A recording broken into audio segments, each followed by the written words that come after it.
Бүгд хятад ард улсын хэвлэл мэдээллийн хэрэгслүүдээр төдийгүй манай улсын цахим ертөнцөөр 6 далавчтай 4 хүлтэй дахианы зураг нийтдээ ил болсон иргэдийг цочирдуулж анхаарлыг татаад байна.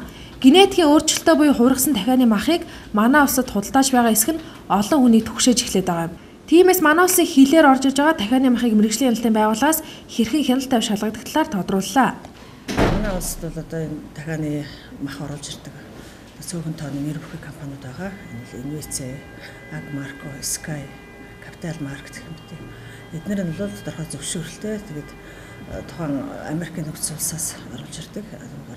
Хэмжээлээд оруулж ирэх болгон бүртээ бол бас шинжилгээ баталгаажлалд хамруулаад ингээд хяналтын даргаалалтаа алгаа. Одоогоор бол тэр хятадаас манайх дахиад шувууны гаралтай бүтээгдэхүүн оруулах хоригдсон байна шүү. Мэргэжлийн хяналтын байцаагчийн мэдээлж байгаагаар манай улсад бүгд хятад ард улсаас дахиад шувууны махыг оруулж ирэхийг хориглоод байгаа юм байна. Харин иргэд бүгд хятад ард улсаас хуваараа дахианы мах өндөг оруулж ирж байгааг үгүйсгээгүй маа. Зүгээр хятад улсаас одоо иргэн тийм өөрийнхөө хувийн одоо хэрэгцээнд ч юм уу 1-2 хайрцгийг юм уу одоо аваад ирэх ч юм уу өндгийг 1-2-3 өөрөөр одоо ингээд улсаар аваад ирэхийг бол үгүйсэхгүй.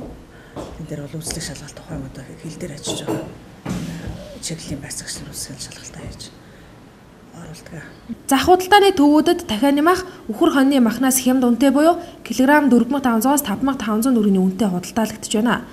Худалдаачлаас дахианы махаа хаанаас авч хэрхэн шинжилүүлэх талаар тодруулахад тэгээд маань бүгдээрээ шинжилгээнд ордог байна. Хаанаас авдээ?